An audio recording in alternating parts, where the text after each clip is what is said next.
Welcome to the deep dive. Okay, just close your eyes for a second. Imagine this kid, right? 3 years old, and he's starting Greek. Mm-hmm. By 8, he's got Latin down, reading huge amounts of history, philosophy, Mm-hmm. all the classics.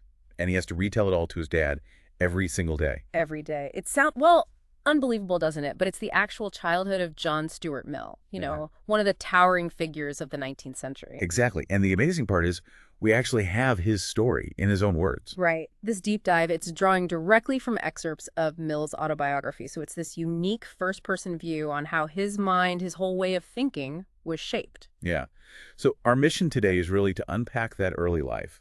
We want to find those key moments, the influences, maybe some surprising details that Mill himself pointed out. And connect them, to how his big ideas developed later. The ideas on liberty, principles of political economy, all that. Think of it like we're getting a guided tour through the making of this philosophical giant. And the guide is Mill himself. Okay, so let's dive into that early education. His father, James Mill, well, he took teaching to a whole other level. Uh-huh. An extreme level, you could say. I mean, Greek verbs at 3, it's intense. Then Latin classics by 8. But it wasn't just about memorizing facts, was it? No, not at all. That's key. He was reading so much. Herodotus, Xenophon, Hume, Gibbon, even Pope's translation of Homer, like 20 or 30 times. Wow. But the crucial thing was that daily retelling. Yeah. On their walks, usually, he wasn't just spitting it back. He had to process it, synthesize it, explain these really complex ideas in his own words. Right, from a ridiculously young age. Exactly. That constant recall, that explanation, it must have built just an incredible mental discipline. So what was the thinking behind it? Why so intense? Well, James Mill wasn't really concerned with making learning, fun or easy. Not his priority. Right. He absolutely believed that education should be hard work. It was about instilling these habits of application, of focus. He actually complained about what he saw as a modern tendency to kind of shy away from anything difficult or disagreeable. So building intellectual muscle, basically. Mm. Not necessarily, but making learning joyful. Precisely. The big emphasis was on analysis, breaking things down, and understanding the utility of knowledge. How could it be used? And there was this other aspect, too, this guard against pride. Oh, definitely. James Mill was constantly vigilant against any hint of conceit in John Stuart. He didn't want him comparing himself favorably to others. And Mill says this actually worked. He apparently had no idea his level of knowledge was unusual for his age. Yeah, because the standard wasn't other kids. The standard his father set was always about potential, what a person could achieve and ought to achieve, especially given their advantages. Which Mill felt deeply right. This sense of obligation because his father was so dedicated. Absolutely. He knew he had this unique privilege. Now, this intense education also covered philosophy, obviously, but also religion, which is fascinating given his father's views. Yes. His father's views on religion were, well, also intense, but in a totally different direction. Also, It wasn't just intellectual skepticism for James Mill. His rejection was fundamentally moral. a moral rejection. What did that look like? Well, he just couldn't square the idea of an all-powerful, all-good God with all the suffering and evil in the world. That contradiction, for him, was morally unacceptable. But didn't just stop there, did he? He called religion a great moral evil. He did. He felt it put belief in doctrines and rituals above actual virtue. And he had this really strong reaction to the depiction of God in some traditions, calling it supremely hateful. He thought the idea of a God who would create hell was like the most perfect conception of wickedness. Wow. That's really strong language. It's not just detached disagreement. It sounds almost like moral outrage. It really does. But interestingly, despite holding these views so strongly, he still made sure John Stuart learned about religion, church history, the Reformation, all of it. Why? So he'd understand it, even if he didn't believe it. Exactly. So he'd understand the context, what others believed. Though his father also stressed the limits of knowledge, pointing out that asking who made God just pushes the mystery back. The ultimate origin of things, he taught, was unknowable. So Mill grew up basically without any religious belief in what he described as a kind of negative state towards it. Right. He saw ancient religions, modern religions. They were all sort of equally irrelevant to him personally. And he said being used to such variety in human beliefs through history kind of incidentally made him feel different from most people around him. Okay, so we have the intellectual rigor, the unique take on religion, What about feelings? Emotions. Ah, yeah, that's another critical piece. James Mill apparently had the greatest contempt for outward displays of feeling. Contempt. That sounds harsh. He saw emotions almost as the type of madness. He believed you should judge right and wrong based purely on conduct, actions, and their Those are consequences. utilitarian, focusing on outcomes. It fits, yes. But Mill felt his father took it further, actively suppressing his own feelings, being ashamed to show them. And Mill suspected his father actually had deeper feelings than he let on. And the impact on young John Stuart. Mill later reflected that this lack of emotional expression, this focus purely on analysis and conduct, could actually sort of starve the emotional side of a person being educated that way. Okay, so let's recap. You've got this incredibly demanding analytical upbringing. Logic, history, economics, psychology, all taught through this very specific utilitarian and emotionally, reserved lens. It creates this amazing intellect, no doubt. Yeah. But was there a cost? And that's exactly where the story takes a really dramatic turn. Around age 20, this was 1826, Mill hit what he famously called a crisis in my mental history. A crisis? What happened? It was sudden, profound. He just lost all sense of joy. He described waking up one day and asking himself if all his goals for reforming the world and increasing happiness were achieved instantly, would it bring him joy? And the answer was no. Well, wow. That sounds like a really deep depression. A terrible despair. He felt, in his words, like he had nothing left to live for. And his own analysis led him to a painful conclusion. Which was? That his education, that intense focus on analysis, while brilliant for dissecting bad arguments and clearing away prejudice, it also had this tendency to wear away the feelings. Like the analysis dissolved the very things that made life feel meaningful, the connections, the associations. That's a great way to put it. It broke down the associations linking happiness to goals beyond just, say, physical pleasure. It undermined the desires, the pleasures that actually motivate us toward those higher aims. It made him question if this powerful tool, analysis, could inadvertently strip life of its value. That's a huge realization. And it led him to rethink education itself, right? Absolutely. He became convinced that education had to cultivate both the intellect and the feelings. You needed a due balance among the faculties, as he put it. So feelings weren't just noise to be ignored. They needed nurturing. Exactly. They were essential for a meaningful life. He started searching desperately for something to help him. He even tried reading Byron, thinking maybe this poet of intenser feelings could reignite something in him. Did Byron help? No, apparently not. Didn't resonate. The real breakthrough, the turning point, came a bit later, in 1828. He started reading the poetry of William Wordsworth. Wordsworth. Interesting. He's often seen as more tranquil about nature. How did he help Mill? Mill said Wordsworth showed him that there was real, permanent happiness in tranquil contemplation. But it wasn't just about escaping into nature. Okay. The crucial part was that this contemplation didn't make him detached from humanity. Instead, it actually increased his interest in everyday feelings, in the shared experiences and destiny of ordinary people. Finding genuine delight in Wordsworth proved to him that analysis and feeling could coexist. They could even enrich each other. That sounds like a massive personal victory. He managed to climb out of that depression. He did, gradually. And he said he was never subject to that kind of despair again. He later called Wordsworth the poet of unpoetical natures, meaning he was important for what he did for Mill personally. So this crisis was absolutely pivotal. It didn't make him abandon logic, but it fundamentally changed how he saw human nature, the role of emotion, imagination. Completely transformative. And from this period, emerging from the crisis, his world started to open up in other ways, too.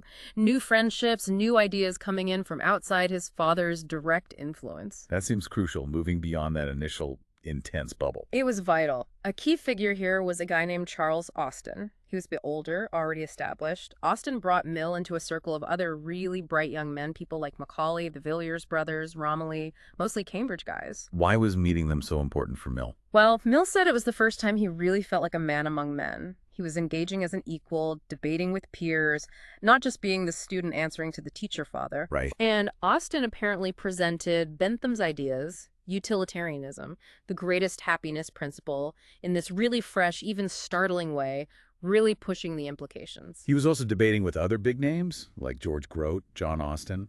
Yes, that intellectual sparring was constant.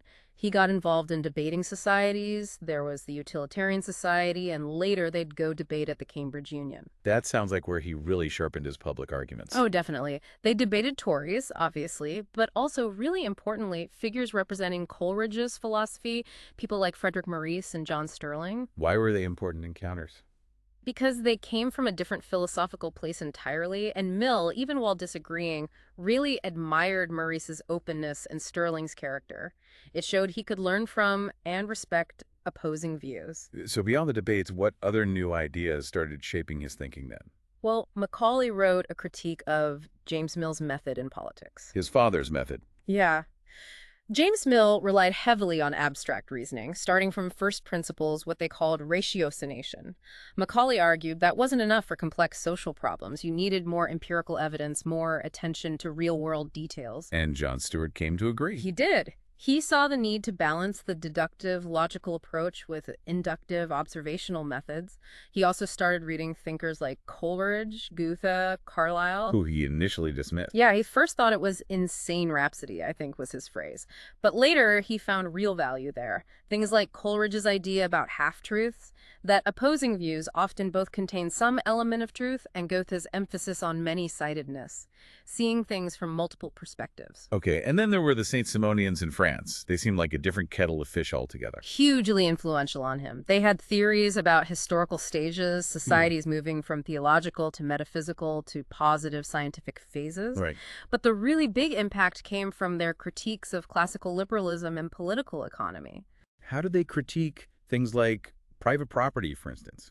They argued that institutions like private property or inherited wealth weren't some kind of fixed natural law. They were provisional, temporary social arrangements that could be changed if it benefited the community. That must have felt radical, coming from his background. It really opened his eyes. It suggested society could organize labor and capital differently. And crucially, he learned from them about the extraordinary pliability of human nature. Meaning, human character isn't set in stone. It can be massively shaped by education, by social structures, by circumstances. That's a really powerful idea if you're interested in reform. And Alexis de Tocqueville, Democracy in America. Tocqueville helped him see the importance of balancing principles in politics, like you need some centralization but also decentralization. It helped him avoid falling into extreme positions when thinking about political reform. So you really see his mind actively seeking out and integrating all these diverse, sometimes conflicting perspectives, moving way beyond that initial framework. Absolutely. Building a much more complex, nuanced understanding of the world. That whole journey is fascinating. But maybe the most significant relationship, the one he called the most valuable friendship of my life, was with Harriet Taylor. Ah, yes, Harry Taylor. He described her as his incomparable friend. Meeting her seems to have been profoundly transformative personally and intellectually. What was it about her that struck him so deeply? He lists these remarkable qualities. Totally free from superstition, a really strong challenger of social conventions, but also deeply principled or reverential, as he put it. Plus, sharp practical judgment, strong feelings, and this incredible insight into people. He even compared her intellect favorably to the poet Shelley. And this wasn't just friendship. It was a real intellectual partnership. Oh, completely. Mill is emphatic about that. He called his later work a fusion of two minds. He directly credits her with making him bolder in speculation on human affairs. But also keeping him grounded. Exactly. Her practicality, her grasp of real-world obstacles apparently checked any tendency he might have had towards being too abstract or visionary.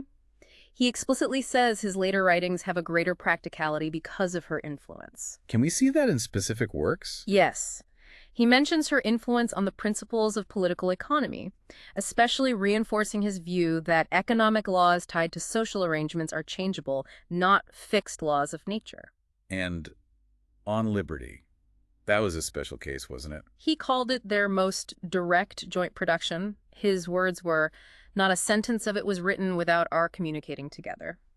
He felt the core idea, the absolute importance of individuality, was as much hers as his. And he published it after she died, dedicating it to her, believing it would last the longest. Yes, because he felt that message about protecting individuality against social pressure was becoming more and more crucial in the modern world. The subjection of women, too, that was heavily influenced by her. Deeply.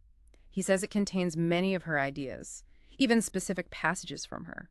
It reflected this fundamental conviction they shared about the complete equality of men and women. And that's important. He points out that his belief in gender equality actually came before he met Harriet. It was one of his earliest political convictions, but it became a core part of their shared understanding and joint work. A true intellectual and moral partnership. So we have this incredible education, the personal crisis reshaping his view of emotion, the expanding intellectual horizons, this vital partnership. How did all this play out in his more public career?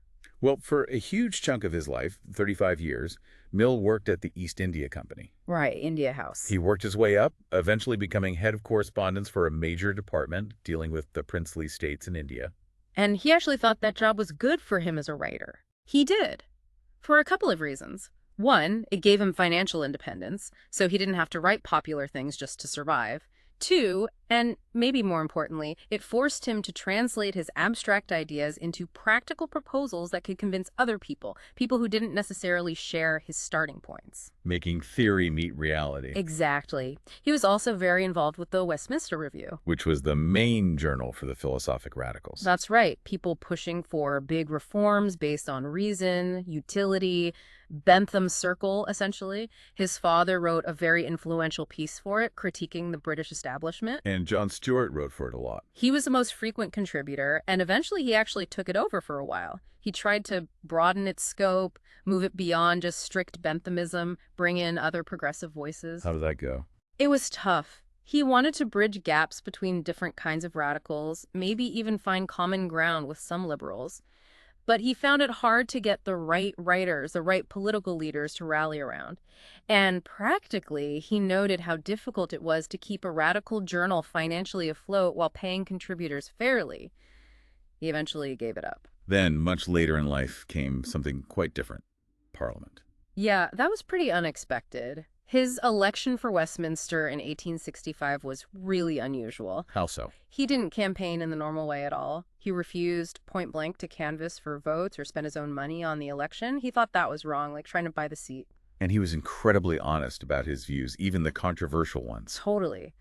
He openly stated his support for women's suffrage, apparently the first time any candidate had ever mentioned that to English voters during an election campaign. Wow. And there's that famous story where someone asked him if he'd written a pamphlet years before that was critical of the honesty of the working classes, and he just said flat out, I did. And the reaction? Amazingly, the working class audience reportedly burst into applause. They respected his honesty, even if they might not have liked the original statement. That says a lot about his reputation. What did he focus on in Parliament? He took strong stands on things like opposing the Irish Coercion Bill, supporting bills about public parks and against bribery, and he got deeply involved in the Irish land question. His proposal there was quite radical for the time, wasn't it? Permanent tenure for tenants at a fixed rent. Extremely radical. He knew it would be seen that way. But his thinking was that putting forward a bold, extreme proposal could actually make more moderate reforms seem reasonable in comparison. It kind of shifted the whole debate. Clever strategy. And he was a big supporter of voting reform. Huge. Universal suffrage, yes, but he was particularly passionate about a system proposed by Thomas Hare called personal representation. There's that. It's a form of proportional representation. The basic idea is to allow voters to choose candidates from anywhere, not just their local area, and ensure that significant minorities can elect representatives who truly reflect their views. Mill thought it was the single greatest possible improvement to democracy. Why? Because it would break the tyranny of the local majority and bring more diverse, independent thinkers into Parliament. People wouldn't just have to toe the party line. And throughout all this, his commitment to the equality of men and women remained constant. Absolutely central, just as it was in his life with Harriet Taylor. So, looking back at the end of this incredible life, did Mill feel like his work had achieved what he hoped? He had some reflective thoughts and maybe a touch of disappointment, actually. Really? Why? Well, despite seeing many of the institutional reforms he'd fought for happen, he didn't feel they led to the kind of deep intellectual and moral improvement in the general population that he'd hoped for. He came to believe that real progress wasn't just about changing laws. It required a fundamental shift in people's basic ways of thinking, their core beliefs. He felt his era was a transitional period. Transitional in what sense? He thought the old anchors, old religious beliefs, old moral codes, old political assumptions were losing their grip. but new, solid foundations hadn't really formed yet. This led to weak convictions, he felt, and made it hard for positive new beliefs to take root. So the role of thinkers and writers. Was to help foster that renovation in the basis of belief, as he put it, to help build those new foundations. He had quite a humble view of his own place in all that, didn't he? He really did. He mostly saw himself not as a great originator, except maybe in logic and economics, but more as an interpreter of other original thinkers and a kind of mediator helping bring their ideas to a wider audience. He really valued learning from everyone, even opponents, believing there was usually some substratum of truth to be found in most perspectives. He also kept advocating for a broad education, right? Classics and science. Yes, he saw them as allies, not enemies, both incredibly valuable for training the mind, assuming they were taught well. That's still a relevant debate today. Definitely. And personally, he wasn't much for general society. No, he found most English social gatherings insipid and demoralizing. Demoralizing? Why? He felt they avoided serious discussion, that the general tone was lowered. He thought intelligent people could actually be diminished by that kind of company unless they made a conscious effort to try and elevate the conversation, like an apostle for serious thought. Which really fits with his whole life's focus. Yeah. So when he looked at his own body of work, which did he think would really last? He pinpointed the system of logic and on liberty. And on liberty especially. Yeah. Yes. He believed it would endure because its central theme, the vital importance of individuality, was becoming more critical than ever. Why more critical? Because he saw that as societies became more democratic, the biggest threat to individual freedom might not be a tyrant king, but the immense subtle pressure of the yoke of general opinion, the pressure to conform, to think like everyone else. That's a powerful thought. So looking back, we've really traced this incredible journey from this hyper-analytical child prodigy in a unique educational pressure cooker. Right, through that profound personal crisis that taught him the limits of pure reason. Finding balance, expanding his views through friendships and new ideas, forming that amazing partnership with Harriet Taylor. And ultimately becoming this major public voice, trying to apply these hard-won insights. Yeah, we've seen that constant search for balance between intellect and feeling, his realization that social structures aren't fixed, and that powerful belief in individuality, diverse opinions, and equality. His life really shows how tough and how slow real progress can be. And bringing this back to you listening now, Mill's struggle, to find meaning when just thinking wasn't enough, his belief in how much our environment shapes us, his arguments for protecting minority voices, his defense of liberty against conformity, these feel incredibly relevant today, don't they? Absolutely. These conversations are still happening, maybe more urgently than ever. So here's a final thought to leave you with, building on Mill. He worried that the biggest danger to being your own person might not be overt oppression, but that quiet, constant pressure of popular opinion in societies like ours. So how do we today navigate that? How do we balance respecting the majority while fiercely protecting that essential space for individual freedom, for dissent, for the ideas that challenge us? That's something well worth continuing your own deep dive into.